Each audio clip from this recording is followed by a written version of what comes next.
What a wild day in the precious metal markets.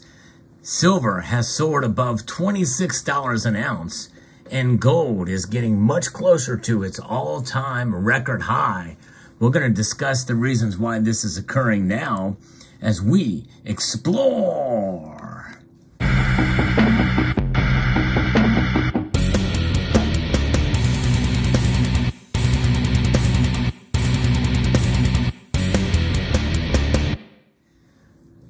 These are interesting times indeed. And of course, there is a little bit of a cautionary tale that we must speak about. Think of it as a disclaimer. You know, I get excited when I see the markets move one way or the other. To me, I think it's good news when gold and silver go down because that means it provides a buying opportunity and it tends to, quell any kind of fear that's out there, like things are okay. Generally, I think the markets want things to be okay, even when they aren't. And we've seen that time and time again. That very well could play a huge role as to why silver and gold fall, when in reality, they should probably be higher than they are. Is gold undervalued now when it's within spitting distance of record highs again? I mean, some people still think it is. Silver still has quite a long way to go. It's just above halfway to its all-time record high. In fact, when you account for inflation, it probably still is under half the value that it once was in 1980 and 2011. We're going to talk about these markets. And first, I'm going to report on the prices that we are seeing here moments before the markets close. If you enjoy these market reports and talking about precious metals, I hope you will consider pressing that thumbs up button below, subscribing to the channel, pressing that notification bell, and sharing this video with everybody that you can think of. So here is where we are at with the markets. Gold is up over 1.2. It's about 1.25% increase now, up $25.10 to $2,039 or to $2,040.80 for the ask price. It got up almost to $2,050 earlier in the day. Silver did creep up above $26 an ounce. It has since pulled back slightly, still up over 1.3%, up 34 cents to $25.92. So there's where silver is sitting now. Platinum and palladium, though, are really breaking out. It's pretty amazing to see. Platinum is comfortably above $1,000 an ounce, $1,062. Palladium up $47 to $1,592. So it's pretty amazing to see. The only metal that lost today was rhodium, down about the same, about 3.8%. And the gold to silver ratio is sitting exactly right now at 79-1. And that is still high, but many people feel like we could continue to see silver break out. Is this a breakout for silver? Perhaps so. I'm going to be referencing an article here from Kitco that talks a little bit about this. Pretty amazing. Gold, silver hit 13-month highs on tame U.S. PPI and a slumping U.S. dollar index. That dollar index is getting dangerously close to breaking below 100. Yes, indeed, it's about 101 right now as I record this video. And the metal bulls are being fueled by a tame U.S. inflation report, a slumping U.S. dollar index, and rising crude oil prices. Now, again, as we mentioned in yesterday's video, a tame U.S. inflation report means that the Federal Reserve is more likely to probably pause sooner rather than later with their rate hikes. Although I believe they're still going to do a 25 basis point rate hike in next month here.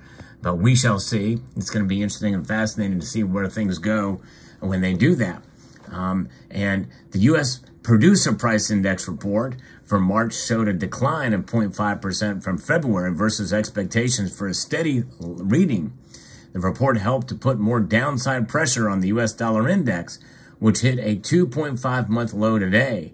So the tamer PPI report follows a slightly milder consumer price index report released Wednesday that came in at 5% year-on-year compared to market expectations for a rise of 5.1%. But the core CPI numbers came in 0.1% higher than expected. So depending on how you interpret that, obviously it's still bad news. In fact, yesterday when I talked about this number, people were yelling at me in the comments, saying that, hey, inflation is still very, very high, and still it's not down, it's up. Yes, I explained all that in the video, but people just didn't take the time to listen. Because I always like to look at the nuance and to kind of take a look at both sides. And yes, inflation at 5%, even at 2%, as I mentioned in yesterday's video, is still an increase. It's just under control. It's under the acceptable level, the norm for what the Federal Reserve has. But even if we went directly back to 2% now, it's still on top of the already high inflation numbers that we've seen in the prior months. In other words, we're nowhere near deflation at this point. We're still dealing with inflation, and a pretty healthy level of inflation at that. So those are the things to consider here. There's other factors that are going to come into play. You know, what about the GDP numbers? When will they be released? We'll see what they say. Global stock markets were mixed overnight. U.S. stock indexes are higher at midday. And in fact, we can see here, if we look at the numbers for the stock market, they're actually up. And I think they're up for the same reasons why gold and silver are up. That's not terribly uncommon, by the way, folks, for the stock market to go up and precious metals to go up too. They're all anticipating that the Federal Reserve is going to pause at some point. The only thing that's really down today is indeed the dollar index to 101.01. And anything above 100 is considered a pretty strong dollar in my view. Anything below that is telling us that, hey, the dollar is under considerable pressure. By the way, the cryptos are up as well, slightly. But that's kind of where we are at there. And so it's very, very fascinating to see where things are. Crude oil, though, is actually down a little bit today, down over 1% to $82.34 a barrel. So that's kind of what we're dealing with the market. And so you think about it, silver pulling back a little bit, but it did get up over $26 earlier, soaring above that number. And we are on, I think, maybe the beginning of a sustained bull run, as some have predicted for silver. We'll see. Very interesting and fascinating. It's times like these when we see silver's price rise faster than gold. When it rises faster than gold, that narrows the ratio between the two metals and provides opportunity in some aspects, in some ways, for folks to consider a possibility of trading some of their silver for gold if you're so inclined. When the ratio is low like this, it's a good idea to trade the other way. But of course, when you do that, you got to be careful. You got to consider premiums. And it's highly unlikely and very rare for a local coin shop, for instance, to be able to trade ounce per ounce based off of the ratio. Usually they want to be able to make out ahead unless they're really desperate for silver. Speaking of silver, the premiums are going up. Eagle premiums are really, really high right now because there's no delivery of silver eagles coming until June, the end of June. And so that is pushed up. I've heard as high as between $42 for a silver eagle to almost $50 an ounce to buy a silver eagle now. And not me. I'm not a buyer of silver eagles when they're that high. I say no thank you for me. I'm going to hold off on buying silver eagles. However, you know, there's other ways to be able to protect yourself, and there's other ways to appreciate silver. For instance, you know, you have different premiums that are tied to certain things, and if you are into the higher premium silver, well, you can get premiums that fluctuate even with bars. You know, here's sometimes you'll find these germanium bars at a really decent price. Other times they have a bit of a premium. It just depends on the demand for them, the size. This is their newest offering, the 1 ounce bars. But I'm going to show you something else that I think is quite intriguing with regards to the germanium mint that they have sent me. And it is pretty cool what they have what they have in store for the next series of the allegory. That's right, and it's the Gallia, the germanium mint. And I'm going to show you the 1 ounce version right here. This is a really cool piece. What they do is the germanium mint send pieces for some of us channels just to kind of show you what it looks like in person. And this is the Allegory series, a series that has been going strong with the germanium mint since 2019. And this is pretty remarkable piece here that they have here.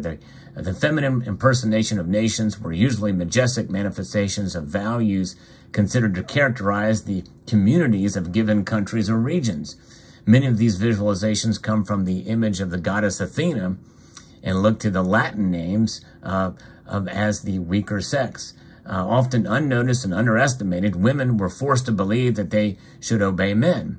Nevertheless, national incarnations of country names are mostly female. That's right, when you think about it. So that's why this series is pretty amazing and historic.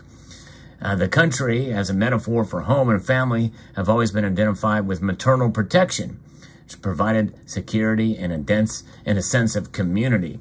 So, and the overwhelming majority is still mainly men who are world leaders. In times of wars and disasters, people symbolically turn to the mother of the nation in search of safety and protection. For one example, a very strong, powerful leader would be Margaret Thatcher. Yes, indeed. So very, very cool. And so this brings us to, well, it is the Gallia, or Gallia, and depicts the personifications of Gallia and Germania, shown young and beautiful women. They stand together, joining their hands as a sign of victory. The swords are sheathed after the battle, and the debris of the defeated Roman Empire lies beneath their feet. In the artistic vision of the Germania mint products, Gallia is clad in a Roman breastplate and sandals, and that indicate the intermingling of cultures enforced by the need to cooperate with the occupying power. In her hand, she wields a Gaulish spear in her hand, and the distinctive Gaulish diadem with wings. Germania's head is adorned with an oak branch and a tree, and is accompanied since the beginning of the series.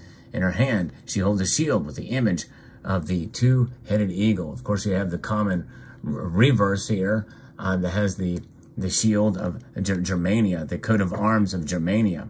It's pretty cool, pretty amazing indeed. The personification there between the Gallia here, beautiful. I think this is probably not my favorite, very, very close to it. So that's the 1 ounce version. What I'm going to show you here now, folks, is quite intriguing. I'm going to move all this other stuff out of the way because you're going to love this. They have actually sent me for you to check out the cool other ways. This is the packaging that it comes in. Really cool adorned packaging here. Comes with a certificate of authenticity, and this is the 2 ounce piece. It shows the Gallia and Germania, and just a very, very cool packaging that's been very consistent throughout the whole series of the program.